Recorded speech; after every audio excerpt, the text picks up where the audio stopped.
baa hal mar ah wuxuu arkay dad sidaa ugu soo shamuumay. hawaday ka qariyeen wiilkii qofkii mid dhegta qabsada, mid gacanta qabsada, mid dhunkada, mid lugaha qabsada, mid u sujuuda, mid iska laalaadiya. intii meelay ka gaadhaweydayna kuwii ku dhaganaabay kusii daba dhageen sida iyagoo koronta ku dhagtay dee saas isku wada qabsadeen gidigood. wiilkii yaraa wuu yaabay. waana idin salaamid lahaantiinba, waxaan rajaynayaa inaad fiican tihiin meel walba ood joogtaan.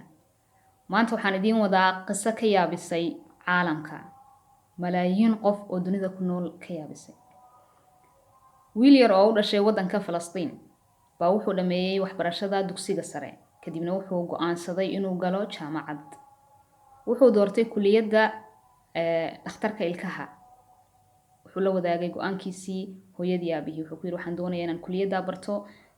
maadaama dhaqaale ahaan aan hoos u liidano. waxaan doonayaa inaan aado Hindiya oo waqtigaa ahayd wadamadii ugu cadcadaa ee laga baranayay maaragtay kuliyadda iyada ah. kadibna way ku waafaqeen waalidkii.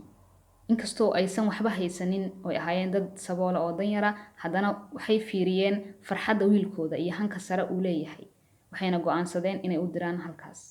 wuxuu bilaabay inuu jaamacadda uu codsigii u dirsado, waa la soo aqbalay. kadibna aabihiis wuxuu bilaabay inuu dayn iyo deeq wixii uu heli karaba intuu haabto wiilkiisa maaragtay ku amba bixiyo. hooyadii aabihii sidii bay kusoo sagootiyeen. diyaaradii buu soo raacay, wixii la heli karay waa la soo siiyey si uu markuu halkaa tagana uu ugu degi karo, isugu maamuli karo. Mumbai buu kasoo degay. Mumbai waa laga soo kaxeeyey, waxaa la keenay oo jaamacadda ku taalay magaalo kale. magaaladii kale jaamacaddii markii uu yimid, jaamacadda ardayda degtuu noqday. xoogaa markii uu meeshii jaamacaddii ka dhiganayay baa maalinkii dambe waxaa dani ka soo gashay inuu aado tuulo kale. tuuladii kale tareen buu soo raacay markaa. tareenka markuu soo raacay tuuladii inta uusan wali gaadhin baa tareenku wuxuu ku istaagay tuulooyinkii ay sii marayeen mid ka mid ah. waxaa la yidhi 30 daqiiqaad haysataan, qofkii u baahan inuu musqusha ha aado,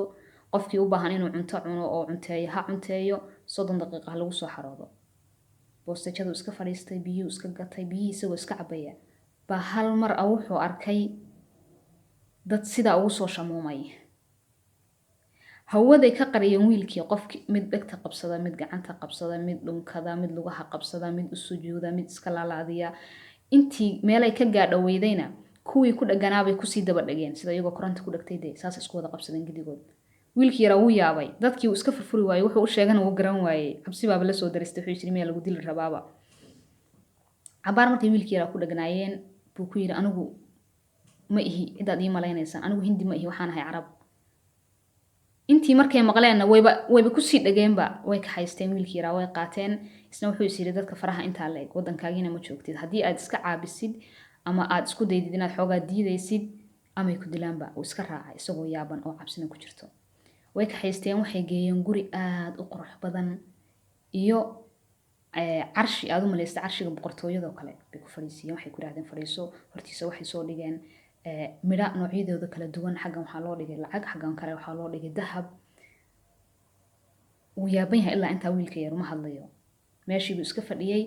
hindidan markaa kaxaysanaysa ee kusoo yaacday wiilka yaru inta uusan imaanin ka hor, waqti aad u horreyso sanooyin badan ka hora, waxaa jiray nin isku magacaabay inuu yahay ilaah oo isagu sheegtay ilaahnimo. wuxuu yidhi waxaan ahay ilaah i caabuda. in badan buu barnaamijka isaga awooday ee baraarujinta dadka inuu ka dhaadhiciyo inuu ilaah yahay ah. markii dambe hindi badan baa caabuday. waxay bilaabeen inay ilaah ka dhigtaan hortiisii hareertiisaba inay mulku dunya dhigaan. dee wuxuu u baahdaba hortiisa inay dhigaan. sanooyin badan markii ay caabudayeen, ninkii uu weynaaday, oday buu iska noqday. markii dambe uu xanuunsaday. inta uusan dhimanin ka hor buu la dardaarmay. marka waxay ku dhaheen sidee ku dhici kartaa haddaad ilaah tahay, sidaad ku dhiman kartaa bay dhaheen. ilaah dhimanaya intee lagu arkay. wuxuu ku yidhi marka dee wuxuu is yidhi cimri tagay ceeb laguma sugootiyo, maadaama dadkan ixtiraam badan ku hayeen, in badanna ay kusoo caabudayeen, haddana ay kuleeyihiin dee haddaad ilaah tahay sideed ku dhimanaysaa. ugu yaraan haddaad dhimatid ixtiraamka dadkan kugu hayeen ha noqda mid sii jira. marka wuxuu ka dhaadhiciyey oo in badan dee beenba weligiiba kusoo waday soo maha. wuxuu is yidhi maadaamaad been kusoo waday intaasoo dhanba, haddana intii u dambeysay weeyaana issii raaciyo, beentaasu ha noqoto mid adiga ixtiraam kuu keenta barrito, oo haddaad dhimato dadka isu ixtiraam kugu soo xasuustaan. marka wuxuu ku yidhi ilaahu marka uu dhinto naftiisu waxay soo gashaa qof kaleeto. marka anigu hadda jir ahaan baan idinka tagayaa laakiin naftaydu waxay soo galaysaa qof kale qofkaasna wuxuu noqonayaa ilaaha dhaxal sugaha ah astaghfirullah waxaan maqli jirnay dhaxal sugade boqorka uu ilmuhu dhaladee dhaxal sugaha ah dhaxal sugaan maqli jirnay marka isagu wuxuu sheegayaa ilaah dhaxal suga ah wuxuu yiri ilaaha dhaxal sugaha ah waxaan idiin sheegayaa astaamaha aad ku garan kartaan iyo meesha uu ka soo bixi doono intaba wuxuu yiri kow waa wiil dhalinyaro ah aad u cad midabkiisu cad on marin ahayn timihiisana ay casuus yihiin wuxuu ku yiri indhihiisu waa cagaar wuxuuna ku hadlayaa luqadda carabiga ilaahaasi wuxuu ka soo bixi doonaa ood ku arki doontaan boosteejada tareenka tuuladay markaa deganaayeen boosteejadeeda tareenka baad ku arki doontaan odaygii ilaaha uu ahaa ay caabudayeen sidiibu ku dhintay markii uu la dardaarmay kadib waxay bilaabeen inay tacsi sameeyaan inay dadkii oo dhan iskugu yimaadaan ku baroortaan meeshii qaab qurux badan de ay u duugtaan oo waxbana ma duugaane way gubaane ay u gubtaan oo de ay u xusaan muddo markii ay tacsidaa ku jireen waxay bilaabeen inay ilaaha cusub ee dhaxal sugaha ah ay heegan u galaan dhammaanba in badan oo sanooyin badanaba waxay sugayeen ilaaha ka soo bixi doona wadadan tareenka ay ku arki doonaan wiilkii yaraa marka wuxuu noqday shimbirtii tuuryada la kulantay dad in badan sugayo sanooyin badan sugayay baa arkay markii u horeysay way ku aruureen de markay istaamihii arkeen indhaha yar ee cagaarka ah kalarkoodu cagaarka yahay timaha casuuska xoogaa yara guduudan iyo midabkiisa aadka u cad hindida meesha degtaana waxay ahaayeen kalar ahaan ama midab ahaan dad iska maariinahun aad u cadcadayn marka meel dheer bay ka garteenba inuu isaga yahay markii uu ku yiri anigu hindi ma ihiya carab baan ahayna waxay yaqiinsadeen calaamadihii la siiyey astaamihii la siiyey dhammaanba inuu maaragtay kulmistay uu yahay ilaahay sugayeen sidii bay u qaateen oo guriga u geeyeen marka guriga markay geeyeen waxay ku dhaheen gurigan waa guriga ilaahay adiga ka horeeyay uu lahaa carshigana waa carshigiisii waxay u bilaabeen xafladii soo dhaweynta iyo caleema saarka markiiba inay caana ku shubaan markay caleema saarteen waxay ku dhaheen waxba lagaaga ma baahna qofkii ku yimaado madaxa gacanta ka saaraysaa waad u ducaynaysaa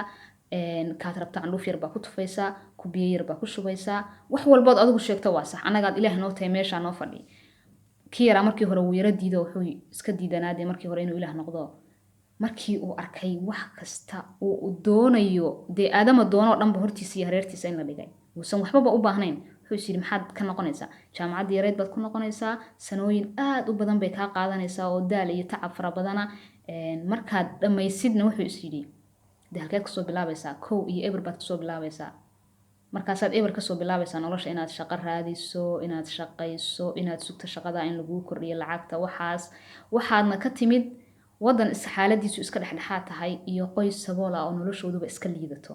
kiira wuxuu is yidhi meeshan jannada aad iskaga jirto buu yidhi meeshaa yaree kursiga lagugu fadhiisiyey wuxuu yidhi carshigaan cid kaa qaadaysaa jirin ya doorasho ma aha oo madaxweyne 5 sano 6 sano 10 sanaad haynaysaa ma aha waa cimrigaha ku furta kursigaasi marka wuxuu yidhi meeshaa yar iskaba joog buu go'aansaday marka inuu ilaah iska noqdo meeshiisa yartaa nimcada iskaga dhex jiro muddo markii uu nimcada iskaga dhex jiro ilaah iskaga ahaa ka yar marka wuxuu ahaa qof wax bartay da'yarna ilaahi odaygii ka dhintay ilaah iyaga u ahaana wuxuu ahaa nin aan cilmi lahayn oo iska jaahila marka ka yar wuxuu kulmistay inuu yahay qof da'yar oo cilmi leh iyo inuu yahay qof saboola oo markaad sabool tahay de saad lacag u samaysid wax badan baad u samaynaysaa xarfaan buu noqday maaragtay xariif wuxuu doonaba u sheego kii hore marka waxaa raacsanaa dad gaadhaya 2 milyan oo qof kan yar waxaa raacay 7 milyan oo qof dad kor u dhaafaya maalmaha ka mid ah sanadku markuu ahaa 1984 baa waxaa la soo xidhiidhay Indira Gandhi oo waqtiga ahayd dadkii ka mid ah xisbiyadii xilalka u loolamay dalka Hindiya ahna gabadha uu awowga u yahay Gandhi baa la soo xidhiidhay fariimo badan bay u soo dirtay waxay ku tiri 7 milyan oo dad ah baa adiga ku raacsan 7 milyan ee dadka ay adiga ku raacsan haddii ay aniga ii codeeyaan doorashada hubaal waan guuleysanaya marka waxay ku tiri waxaan u baahanahay inaad i caawisid oo dadkaasi ay ii codeeyaan wuxuu diiday marka inuu la kulmo iyo inay u timaado iyo in uu waxba ka aqbalo maxaa yeelay wuxuu yidhi anigu dowlad isku xoog ma nihin buu yidhi dowlad kursiga yara iska fadhiyaa la iga kala tuurayaa nimcadaas ma aragtay dee lugaheeda igu soo doonatay baa la iga kala tuuray marka wuxuu yiri dowladda isku xoog manihin uma jawaabin lama hadlin wuuna diiday inuu la kulmo maalinkii dambe indira waxay xiriir wanaagsan ay lahaayeen yaasir carafaad oo isna waqtiga xilka hayay yaasir carafaad bay la hadashay waxay ku tiri wiil yar oo falastiiniya oo wadankaaga ka soo jeeda baydani iga soo gashay halkan buu ilaah ka yahay 7 milyan oo qof dad kor u dhaafaya baa raacsan waxaanan u baahanahay codkooda inay siiyaan ee igala hadal wuxuu ku yiri hindiyaan u soo socdaa anaa imanaya hindiyu markiiba yimid yaasir carafaad markuu yimid wiilkii yaraaboo lala kulan siiyey salaan kadib dee markuu arkay kayaruu iska fasahaadsan yahay isagu dantii muhiimadu ka lahaa waxay ahayd maadaama naagtan dee xiriir siyaasadeed ka dhexeeyay inuu ula hadlo wuxuu ku yiri naagtan baan u baahanahay indira inaad u coday dadka adiga ku raacsani ay u codeeyaan kiira cabaar buu aamusay yaasir carafaad buu saa u fiiriyay wuxuu ku yiri yaasir carafaad adigu yaa tahay buu ku yiri hadday u badato 3 ilaa iyo 4 milyan oo qof ugu badnaan ba adiga ku raacsan buu ku yiri laakiin aniga waxa ay raacsan oo adigu madaxweyne u tahay laakiin aniga waxa ay raacsan buu yiri 7 milyan oo qof dad kor u dhaafaya marka wuxuu ku yiri warka intaad ka baxdid dhalanteed baad ku jirtaa yaasir carafaad oo aniga isoo raaco aan ilaah ku noqdo oo dadka ay raacsan ka mid noqon yaasir carafaad madaxa weynaaday wuxuu yiri wiilka yara kibirka inta heerka inta la ka maraya wuxuu ku sameeyo garan waayay dee waxna ma dhihi karayo iskaga soo tagay wuxuu soo go'aansaday wiilka yar uu waashay inuu maaragtay wadanka dib ugu soo celiyo la xisaabtamo iska tagay wadankiisa iskaga noqday wuxuu markiiba yaasir carafaad la xiriiray qadaafi gacantiisu aad u dheer tahay xiriiradiisu aad u badan yihiin xoogii awoodna markaa dee lahaa buu la xiriiray wuxuu ku yiri wiil yar oo dalkayga looga baahan yahay oo wanted ka ah baan rabaa inaad ii keentid oo dalka dib iigu soo celisid marka qadaafi dunida geeskeeda kudkuda yaroo kursi hoostiisa ku jira haddii dani kaa gasho tira kudkudahaasaan u baahanahay inaad ii keento bacbu kugu soo ridi uu ku keenay kudkuda kursi hoosti muxuu ka doonay su'aashaas weydiinaya iyo sidii baa adigu qadaafi uu ku howlgalay diyaarad buu soo saaray waa la soo afduubay kii yaraa waxaana dib loogu soo celiyay wadankiisiiba dib loogu soo celiyay Falastiin qol yar baa lagu xareeyay hawada laga qariyay ciqaab noocyadeeda kala duwan baa la mariyay hindidii iyaga ahaayee ilaaha u ahaa wiilka yar awood buu haystayna ma ahayn awood xataa madaxtooyadu ay madaxweynayaasha caalamka ama boqortooyooyinka caalamku ay haystaan ma ahayn maxaa yeelay boqortooyada raaciyadiisa boqorka raaciyadiisa iyo madaxweynaha shacabkiisa toona ma jirto madaxweyne ama boqor dadka raacsani ka wada helaya 7 milyan oo qof oo nafta u horeysade hadalku dhahanaan hadal soo duusaareen wax walba oo dhaho sax iyo khalad ba la saxsan yahay marka ka yarudii awoodda inta leeg buu haysto madaxweynena uusan haysan laakiin awoodii suuli fariyo suul baa lagaga soo qaaday wuxuu islahaa adu wax walba u baahataba suul dhabaalaad ku helaysaa laakiin isaga fariyo suul lagu soo qaaday